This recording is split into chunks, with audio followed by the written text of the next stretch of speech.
Lei do silêncio gera polêmica em São José dos Campos. Alegando prejuízos para o setor, donos de bares e músicos consideram abusiva a fiscalização feita pela prefeitura. Já o poder público afirma que só atua em caso de denúncias de perturbação do sossego. A maioria dos moradores de São José dos Campos concorda com o projeto da reforma da Previdência, revela pesquisa feita em parceria entre o Grupo Bandeirantes de Comunicação no Vale do Paraíba, Jornal Vale e Instituto Paraná de Pesquisas. Uma pessoa morre e outras duas ficam gravemente feridas após atropelamentos na região. Na Via Dutra, motociclista perdeu a vida depois de ser atingido por caminhão no trecho de São José dos Campos. Em Pindamonhangaba, coletor de lixo é socorrido em estado grave após ser atropelado pelo próprio caminhão da empresa responsável pelo serviço na cidade. A ameaça de bomba suspende atendimento em delegacia de Guaratinguetá. A polícia fez varredura no prédio, mas nenhum artefato foi encontrado. Professor que atuava em escolinha de futebol de igreja evangélica em Jacareí é condenado a 50 anos de prisão por estupro de vulnerável. Crime foi denunciado em setembro do ano passado e vítimas eram meninos com idades entre 7 e 10 anos. E no quadro Notícias do Bem, conheça a história de um capoeirista que saiu de São Paulo para criar um projeto de luta em Guaratinguetá. Quinta-feira, 6 de junho. Este é o Band Cidade, segunda edição.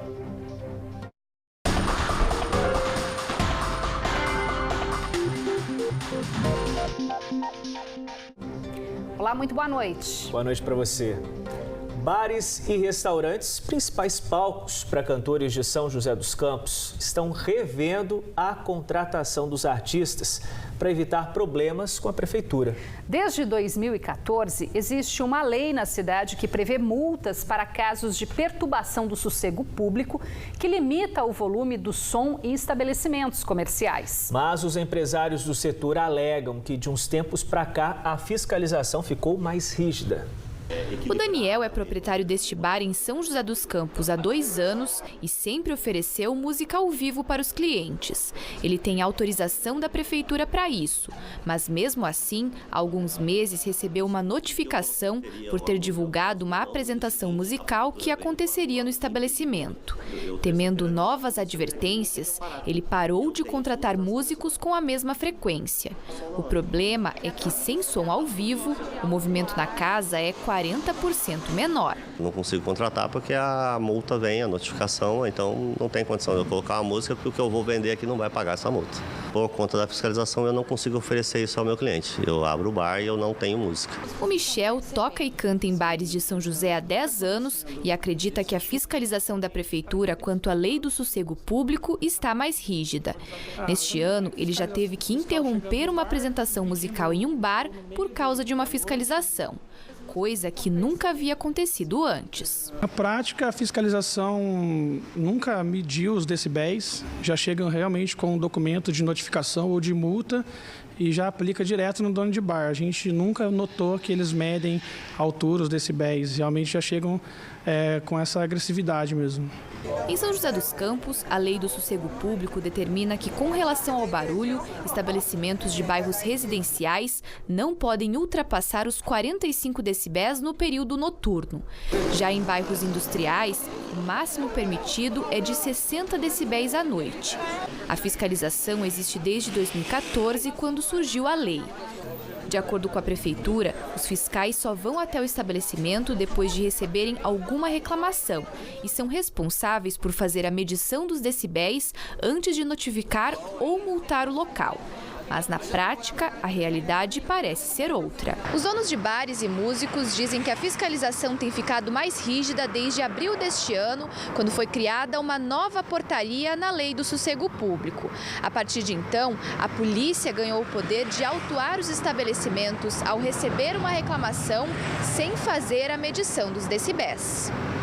O secretário de Urbanismo e Sustentabilidade explica que, a partir do dia 29 de junho, o assunto será discutido com a população em audiências públicas sobre a nova lei de zoneamento, que define como será o uso e a ocupação do solo no município.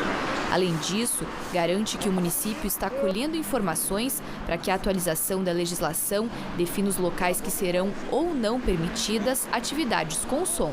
Essa discussão de onde pode ser realizado né, entretenimento como um todo, música ao vivo, show e várias coisas que o segmento defende. Então, a localização onde pode e onde não pode ser realizada essa atividade é uma pauta para o novo zoneamento. As audiências públicas serão bastante ricas para esse debate democrático e eu tenho certeza que o zoneamento vai refletir, o novo zoneamento vai refletir a ansiedade e o caminho que o joseense quer e acolhendo a todas essas demandas daqueles que querem residir num local com mais sossego e daqueles também que veem na atividade do entretenimento uma oportunidade de emprego e renda. É uma cidade que vai acolher a todos, com certeza, criando espaços e qualidade de vida para todos, refletido no novo zoneamento. Até o dia 17 de julho, serão 11 audiências públicas em vários bairros da cidade e uma na Câmara de Vereadores. Os músicos e donos de bares prometem acompanhar o processo de perto. A sensação do músico hoje é de impotência. A gente não tem muito aonde recorrer, por isso que a gente pede até apoio dos vereadores, da prefeitura, que são eles que vão poder modificar essa lei. A gente só precisa trabalhar com a consciência tranquila, os donos de bares também, e a gente não tem a intenção nenhuma de prejudicar nenhum munícipe. Por nota, a Prefeitura de São José dos Campos reforçou que não há perseguição e que os músicos e donos de bares têm que cumprir a lei do sossego público e que as fiscalizações são realizadas apenas quando ocorrem denúncias da população de barulho e de festas em locais não autorizados. E as autuações ocorrem quando há a perturbação do sossego público.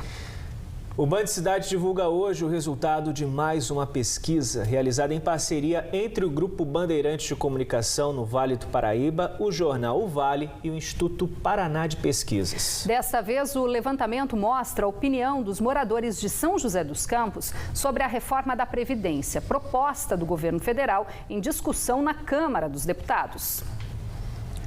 O levantamento mostra que 44,8% dos entrevistados concordam com a reforma da Previdência. 42,6% discordam da proposta apresentada pelo governo. 12,5% não sabem ou não opinaram. Os homens são os que mais concordam com a reforma, 48,4%. Já entre as mulheres, 41,6% apoiam o projeto.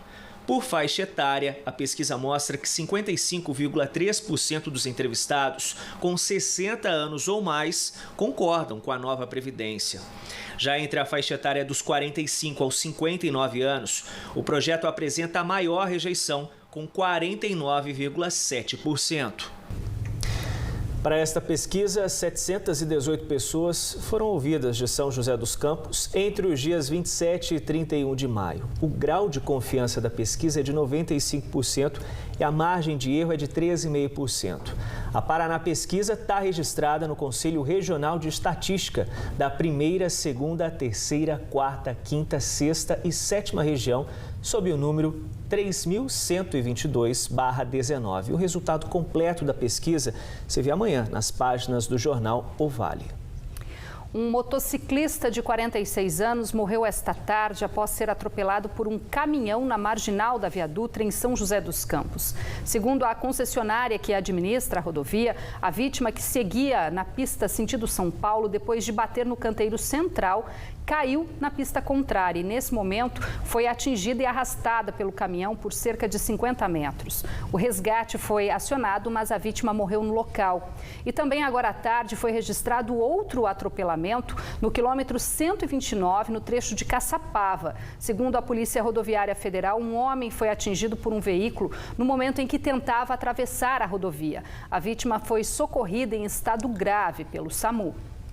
E em Pindamonhangaba, um funcionário da coleta de lixo da cidade foi atropelado pelo próprio caminhão da empresa enquanto trabalhava hoje à tarde.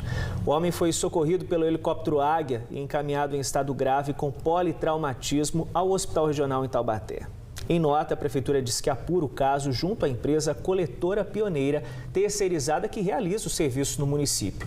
Nós também procuramos a empresa, mas não conseguimos retorno.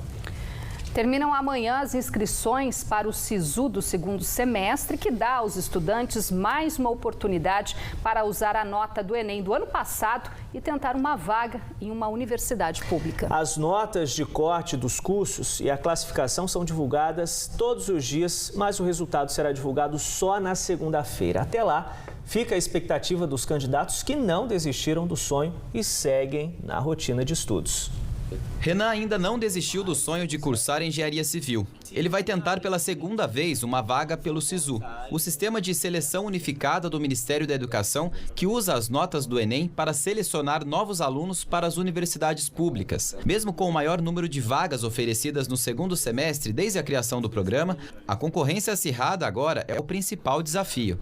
Ele é cotista e vai concorrer com estudantes que cursaram o ensino médio em escola pública. Essa é a maior dificuldade, justamente, é essa concorrência, mas eu acho que o pior é quando muda o dia, sempre vai trocar a nota de corte. Então, se alguém se inscrever, a nota de corte da pessoa vai mudar, então você não vai entender nada, basicamente, vai só mudar e você perdeu sua vaga. Para o segundo semestre, estão sendo oferecidas 59 mil vagas em quase 2 mil cursos em 76 instituições espalhadas pelo país. O resultado sai na próxima segunda-feira. E caso seja aprovado, Renan vai fazer as malas e viajar 1.800 quilômetros até Alagoas, onde fica a universidade escolhida por ele. Mesmo assim, o estudante continua mantendo a maratona de 8 horas de estudos por dia. Afinal, é sempre bom ter um plano B. Não passou no curso que você quer, tenta de novo, não deixa abalar pela nota das outras pessoas. Por exemplo, se a nota dela for maior que a sua, continua. Tenta, espera, vê se alguém vai desistir, se alguém não vai desistir. Se não desistir, tudo bem, continua, procura outro curso, uma outra faculdade talvez. Já a Clara não conseguiu uma classificação tão boa como queria para fazer engenharia civil.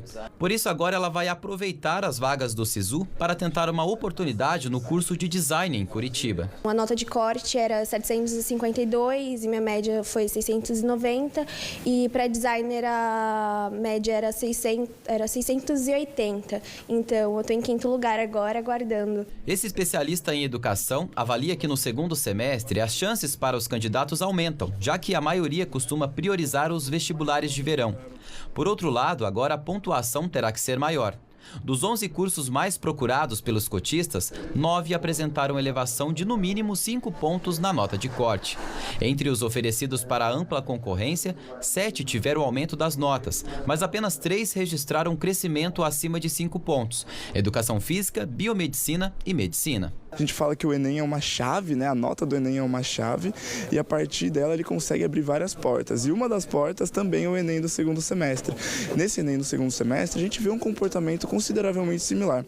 Então a gente vê notas de corte muito parecidas, né? A gente vê também uma tendência de menos vagas, mas quando a gente olha também, talvez um pouco para cotas ali também, a gente tem um aumento de nota de corte quando a gente compara ao semestre de verão, né, que a gente chama. Então esse ingresso agora começa a ser um pouco mais fácil. Não mais fácil, mas parecido, né? O especialista avalia ainda que o acesso ao ensino superior está cada vez mais facilitado no Brasil e só não busca uma forma de conquistar o diploma quem realmente não quer. ProUni, o FIES, o Quero Bolsa, esses programas de bolsa são sempre muito bem-vindos para que a gente tenha a possibilidade de fazer o ensino superior, né? O ensino superior hoje é muito importante, a gente vê um aumento de salário médio, né, durante a vida da pessoa muito grande quando a gente olha para a pessoa que tem o ensino superior, então é importante que o faça, né? Até para arrumar os trabalhos hoje em dia são super exigidos, que tem uma especialização mais profunda, né, que acaba sendo um pouco diferente de tempos anteriores, mas agora a gente é muito mais possível de entrar também. Então, como tem várias portas, só estar atento que olhando para essas portas ele consegue estudar, ele consegue ser um profissional com mais sucesso possível. E ainda nesta edição do Band Cidade, ameaça de bomba em delegacia mobilizou bombeiros e as polícias em Guaratinguetá na tarde de hoje. E você vai ver também no esporte os preparativos do Joseense, que enfrenta o Mantiqueira de Guaratinguetá neste fim de semana pelo Campeonato Paulista na Bezinha. Hora certa para você, 7h04. Continue com a gente, já que o Band Cidade está de volta.